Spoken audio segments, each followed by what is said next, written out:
दोस्तों, आज मैं आप सभी लोगों के लिए जो है जैन धर्म का कुछ मोस्ट इंपोर्टेंट क्वेश्चन लेके आया हूँ। तो जो भी बच्चे जो है कंपटीशन की तैयारी करते हैं या फिर अभी आप लोग जो है बिहार दरोगा का एग्जाम होने वाला है, बिहार पुलिस कांस्टेबल का एग्जाम होने वाला है, ये सब जो भी आप कंपटीशन वनडे एग्जाम जो भी आप देते हैं जिसमें ऑब्जेक्टिव क्वेश्चन आ रहा है तो आपके लिए बहुत ही इंपॉर्टेंट क्वेश्चन हो जाएगा। ठीक है, तो इसको हम लोग आज देखते हैं क्वेश्चन कौन कौन से हैं। जैसे कि पहला क्वेश्चन है कि जैन धर्म में कुल कितने तीर्थंकर या तीर्थकर हुए। देखिए, जैन धर्म में जो जैन धर्म के महापुरुष या उनके भगवान हो उनको जो तीर्थंकर या तीर्थकर कहा जाता है। तो यही क्वेश्चन यहाँ पूछ रहा है कि जैन धर्म में कुल कितने तीर्थंकर हुए। देखिए, जैन धर्म के जो प्रथम तीर्थंकर थे, जो जैन धर्म के प्रथम तीर्थंकर थे उनका नाम था ऋषभ देव। क्या नाम था? ऋषभ देव। और जो जैन धर्म के जो 22वें तीर्थंकर हुए उनका नाम था अरिष्टनेमी। क्या नाम था? अरिष्टनेमी। और जैन धर्म के जो 23वें तीर्थंकर थे उनका नाम था पार्श्वनाथ। क्या नाम था? पार्श्वनाथ। और जैन धर्म के जो अंतिम और सबसे लास्ट यानी कि 24वें जो तीर्थंकर हुए उनका नाम था महावीर, भगवान महावीर। कहने का मतलब ये हो गया कि जैन धर्म में जो है कुल 24 तीर्थंकर हुए। जो इनके पहले तीर्थंकर थे वो ऋषभ देव थे। जो आपको इनके 22वें तीर्थंकर हुए वो आपको अरिष्टनेमी हुए। जो इनके 23वें तीर्थंकर हुए वो पार्श्वनाथ हुए। और इनके सबसे लास्ट यानी कि 24वें तीर्थंकर हुए भगवान महावीर हुए। भगवान महावीर को जो है जैन धर्म का जो है वास्तविक संस्थापक माना जाता है। वास्तविक संस्थापक किसे माना जाता है? क्वेश्चन पूछा हुआ है कि जैन धर्म का वास्तविक संस्थापक किसे माना जाता है, तो भगवान महावीर को माना जाता है। वैसे जैन धर्म के संस्थापक तो हुए ऋषभ देव, लेकिन अगर वास्तविक संस्थापक की बात करें तो भगवान महावीर हो जाएंगे।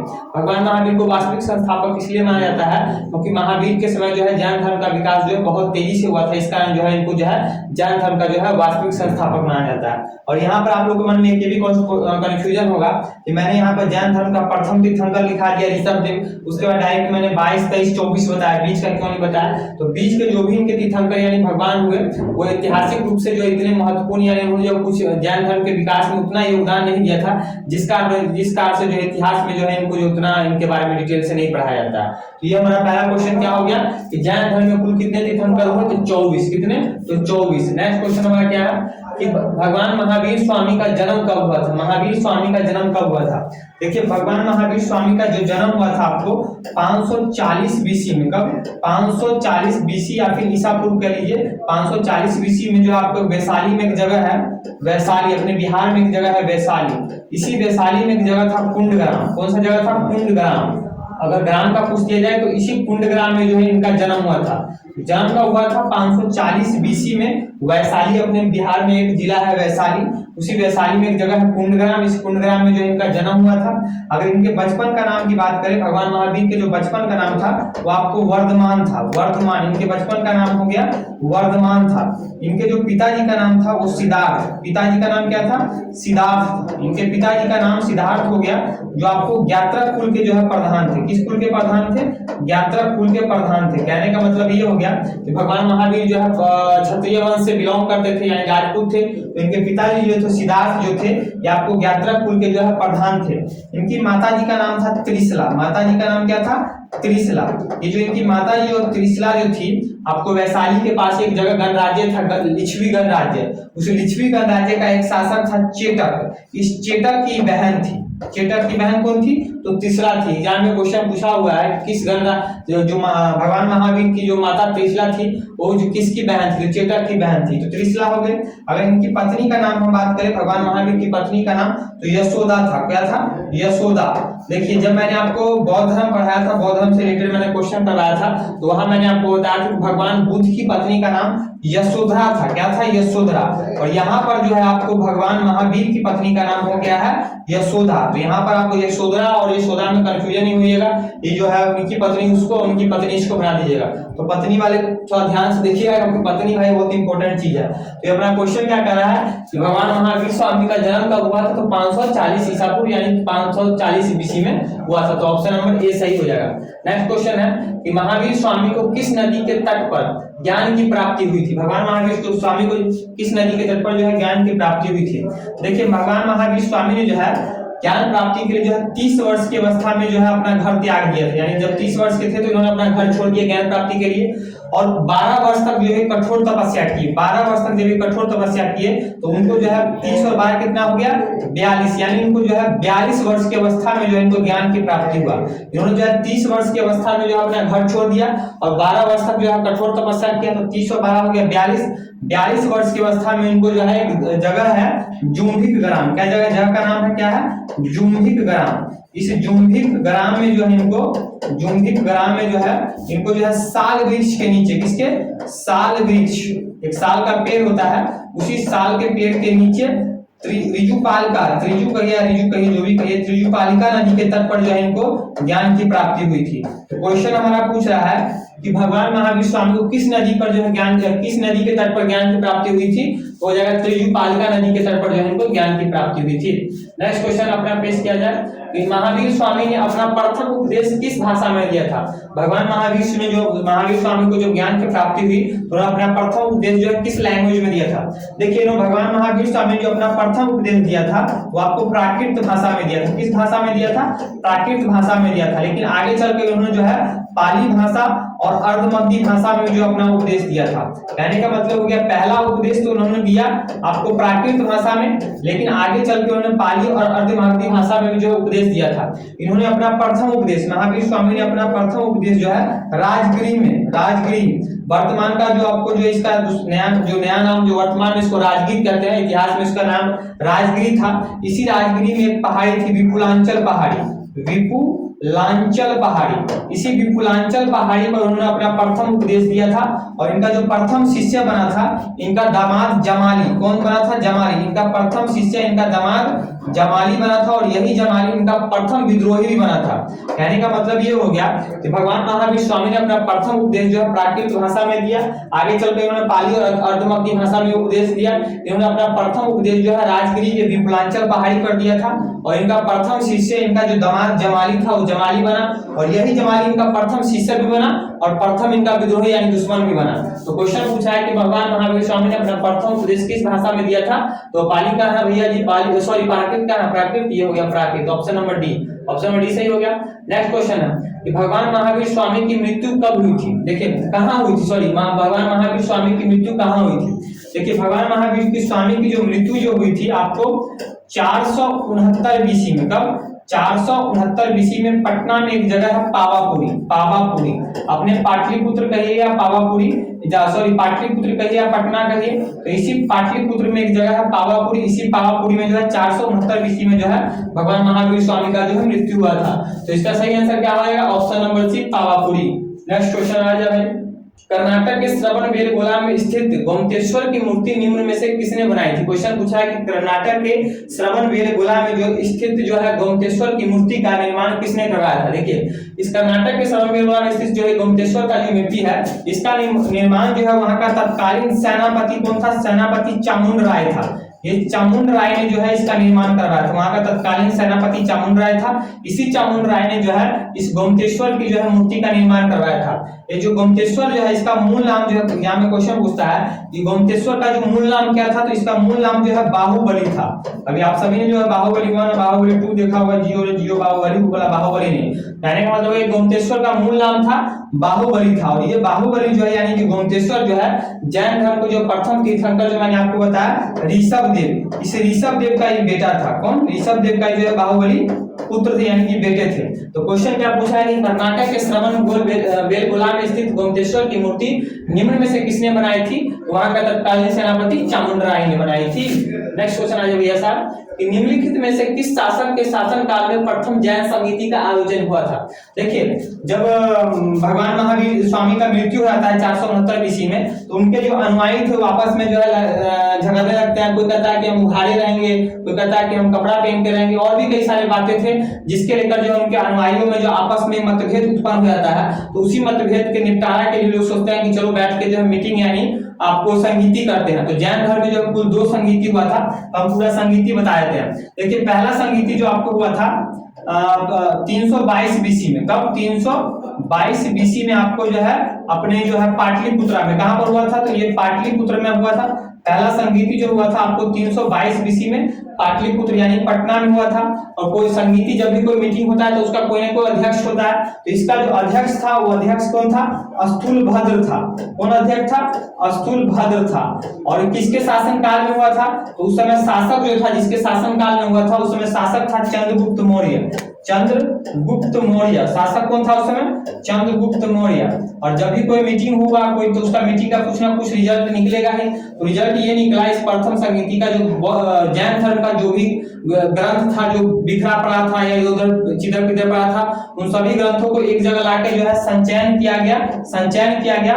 और उनमें से जो है इनके 12 अंगों को जो है एक जगह लाके संचयन किया गया। 12 अंग कहने का मतलब ये हो गया, अंग, इसको अंग लिखा जाओ भाई, अंग। 12 अंगों को जो है संचयन किया गया। यानी बौद्ध ग्रंथ जैन ग्रंथ थे उसका कुछ अलग से भाव हो गया, जिसको अंग किया जाता है, अंग कहा जाता है। तो उसी 12 अंगों को जो है संचयन किया गया। और बौद्ध और जैन धर्म जो है, बौद्ध जैन जो है दोनों पढ़ाते पढ़ाते धुन दिमाग में हट गया।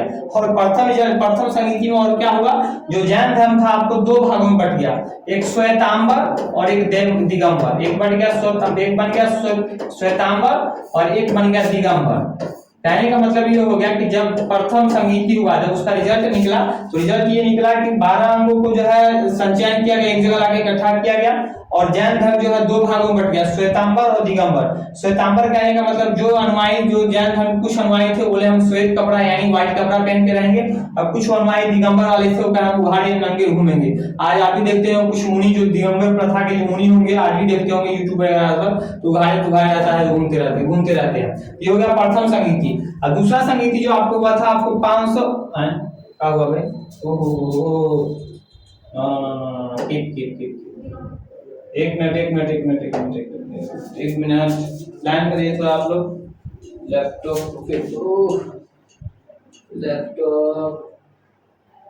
स्लाइड्स फ्रॉम बिगिनिंग आ गया। चलिए हुआ कि एक्चुअली नीचे था लैपटॉप, उस ऊपर गया पैर। तो चलिए वहां हम लोग कहाँ पर थे? फिर से स्टार्ट हो गया। सॉरी आइए पेश किया दिया जाओ। क्वेश्चन ये था कि निम्नलिखित में से किस शासक के शासनकाल प्रथम जैन संगीति हुआ? तो प्रथम मैंने आपको बता दिया, चलो साइड हो जाओ। अब दूसरा देखिए, दूसरा जो हुआ था आपको 513 बीसी में। कलर थोड़ा हम चेंज कर लेते हैं, कलर सब बदल गया इसका, जल्दी हो भाई, आ गया। चलिए जो दूसरा जो हुआ था आपको ये 513 बीसी में। कब हुआ था? 513 बीसी में। ये आपको गुजरात में एक जगह है वल्लभी, गुजरात के वल्लभी में ये संगीति हुआ था। और इस समय जो इसका अध्यक्ष था वो देवाधि श्रवासमन, वो जैसे लिखा देवाधि श्रवासमन जो है इसका अध्यक्ष था।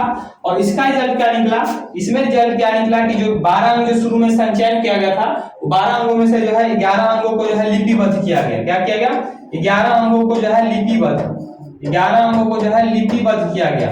लिपिबद्ध कहने का मतलब ये होगा कि जो पहले वाले संगीति में उसको एक जगह लाके इकट्ठा किया गया, टुकड़ा पकड़ा, इधर का कुछ दर था, उसको एक जगह लाके इकट्ठा किया गया। और दूसरे संगीति में उसको लिखा गया अच्छे से, जो है भैया क्या था, क्या बिखरा पड़ा था, तो इसको जो है लिपिबद्ध किया गया। तो क्वेश्चन हमारा क्या पूछा था कि निम्नलिखित में से किस शासक के शासन काल में प्रथम जैन संगीति का आयोजन हुआ था? तो Chandragupta Maurya. Option number D सही हो जाएगा। नेक्स्ट क्वेश्चन कि जैन मठ संस्थानों को क्या कहा था? देखिए जैन मठ जो उनके पूजा स्थल होते हैं उनको क्या कहा था? तो इसको जो है बसादी या फिर बसादिस कहा जाता है। बसादी या फिर बसादिस, क्या कहा जाता है? बसादी या फिर बसादिस। और जो इनके जो इनके अनुयायी होते हैं, जैन धर्म के जो अनुयायी होते हैं, उसको जो है निर्गत कहा जाता है। क्या कहा जाता है? निर्गंथ या निर्गत कहा जाता है। ठीक है, तो क्वेश्चन क्या पूछा? जैन मठ संस्थानों क्या कहा जाता है? बसादी या बसादिस कहा जाता है। और इसके अनुयायियों क्या कहा जाता है? निर्गत या निर्गंथ कहा जाता है। नेक्स्ट क्वेश्चन है कि निम्नलिखित में से अनुसरण किए जाने वाले धर्म एवं पवित्र पुस्तिका की कौन सी जोड़ी असंगत है? देखिए यहाँ पर 4 धर्म के बारे में लिखा गया और उन धर्म के जो उनके पवित्र ग्रंथ है वो लिखा गया। क्वेश्चन पूछ रहा है कि चारों धर्म में से जो पवित्र ग्रंथ लिखा गया वो कौन सा पवित्र ग्रंथ गलत है, जो उस धर्म का नहीं है। तो पहला देखिए, पहला है इस्लाम। तो आप सभी को पता है कि इस्लाम का पवित्र ग्रंथ जो है कुरान है, एक नंबर सही। बी में है सिख धर्म। सिख धर्म का आप सभी को पता है कि गुरु ग्रंथ साहिब, एक नंबर सही है। डी में है ईसाई धर्म। ईसाई धर्म का आप सभी को पता है कि बाइबल टनाटन है। लेकिन सी में है जैन धर्म। जैन धर्म में उपनिषद। तो आप सभी को पता है कि जो उपनिषद है ये अपने हिंदू धर्म का जो है सबसे सर्वोपरि जो है ग्रंथ है। तो ये हो जाएगा गलत। जैन धर्म का जो धार्मिक ग्रंथ होता है उसको आगम कहा जाता है। क्या कहा जाता है? आगम। या नहीं, आगम कहा जाता है। तो क्वेश्चन है निम्नलिखित में से आंसर किए जाने वाले जैन धर्म में पवित्र पुस्तक कौन सी जोड़ी असंगत है? तो जैन धर्म। जैन धर्म का क्या हो जाएगा? आगम। नेक्स्ट है कि भगवान महावीर की शिक्षाओं के संकलन को क्या कहा जाता है? जब भगवान महावीर की जब मृत्यु आती है तो उनके द्वारा जो शिक्षा दिया जाता है तो उनके अनुयायी जो है उसको एक जगह जो है लाकर लिखते हैं, उसको जो क्या कहा जाता है? तो उसको जो है आगम या आगम सूत्र कहा जाता है। क्या कहा जाता है? आगम सूत्र कहा जाता है। तो ऑप्शन नंबर सी इसका सही हो गया। नेक्स्ट क्वेश्चन क्या है कि जैन धर्म के सबसे महत्वपूर्ण आधारभूत सिद्धांत क्या माना जाता है? देखिए, जैन धर्म के जो प्रथम तीर्थंकर थे ऋषभदेव। कौन थे? ऋषभदेव। इन्होंने जो है जैन धर्म में कुल 4 सिद्धांत दिया था। ऋषभदेव ने, किसने? ऋषभ। यहाँ पर हम लिख दिए ऋषभदेव। इन ऋषभदेव ने जो है जैन धर्म में कुल 4 सिद्धांत दिया था। बोला था कि मनुष्य को जो है ये फॉलो करना चाहिए। पहला क्या बताया था? पहला इन्होंने बताया था कि सत्य। पहला बताया था सत्य। दूसरा इन्होंने बताया अहिंसा। दूसरा इन्होंने बताया अहिंसा। तीसरा हो गया अपरिग्रह। तीसरा बताया अपरिग्रह। और चौथा इन्होंने बताया असत्य। चौथा क्या बताया? असत्य। लेकिन जो जैन धर्म के 24वें अंतिम तीर्थंकर भगवान महावीर हुए। कौन? भगवान महावीर। इन्होंने जो इस जो ऋषभदेव ने जो 4 बताया था सिद्धांत, उसमें एक और एक्स्ट्रा जोड़ दिया जिसका नाम रखा ब्रह्मचर्य। यानी ब्रह्मचर्य पर जो है, ब्रह्मचर्य पर उन्होंने इस पे जार जोड़ दिया।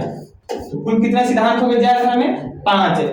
सत्य, अहिंसा, अपरिग्रह, असत्य दिया ऋषभदेव ने, और 5वां दिया भगवान महावीर में ब्रह्मचर्य। लेकिन क्वेश्चन ये पूछ रहा है कि जैन धर्म के सबसे महत्वपूर्ण आधारभूत सिद्धांत क्या मानता है? पांचों में से सबसे महत्वपूर्ण किसे माना जाता है? तो इन 5 सिद्धांत में से सबसे महत्वपूर्ण जो है अहिंसा को माना जाता है। किसको माना जाता है? अहिंसा को। तो कहा गया ऑप्शन नंबर बी। जैन धर्म में आपने देखा होगा कि जैन धर्म में जो अहिंसा को बहुत तवज्जो दिया जाता है। इस कदर तवज्जो दिया जाता है कि जैन धर्म में जो है कृषि करना भी पाप माना जाता है, यानी खेती करना भी पाप माना जाता है। इनके अनुसार कहते हैं कि भैया आप खेती करते हो तो उसके अंदर भी, जमीन के अंदर भी कुछ बहुत सारे छोटे सूक्ष्म जीव होते हैं जिस पर आप हल चलाओगे तो बेचारे मर जाएंगे, इसलिए कृषि मत करो। इसी कारण जो है जैन धर्म का उतना विकास भी नहीं हुआ। आप देखे होंगे जैन धर्म का उतना विकास नहीं हुआ जितना जो है बौद्ध धर्म का हुआ था। जैन धर्म का अगर आपको देखना है कि इसके फ्लोर्स अगर आप देखते हो तो आपको गुजरात वाले क्षेत्र में ज्यादा देखने को मिलेगा। क्यों मिलेगा? क्योंकि गुजरात वाले क्षेत्र में जो व्यापारी वर्ग ज्यादा रहते हैं, यानी वहाँ बिजनेसमैन लोग ज्यादा रहते हैं, उनको खेती करने से मतलब नहीं है, इसलिए उन्होंने जो है जो भी जैन धर्म के फ्लोर्स मिलेंगे आपको जो है गुजरात में मिलेंगे। उन्होंने अहिंसा बहुत ही ज्यादा जो है जोर दे दिया, जिस कारण धर्म उतना आगे बढ़ा भी नहीं। तो ये जो जैन धर्म के बारे में जो मैंने आपको जो कुछ इंपॉर्टेंट क्वेश्चन थे आपको बता दिए हैं, आप लोग इसको अच्छे से देखिएगा। एक बार नहीं 2 बार देखिए, एक बार में आपको एकदम समझ में आ जाएगा। अगर आपको इसका वो चाहिए, नोट्स चाहिए तो कमेंट कीजिए कि नोट्स चाहिए, वो भी हम आपको उपलब्ध कराएंगे। कहाँ कराएंगे, कैसे कराएंगे, मैं आपको बता दूंगा। ठीक है, तो आज के लिए इतना ही। तब तक के लिए जय हिंद। मिलते हैं किसी नेक्स्ट वीडियो में।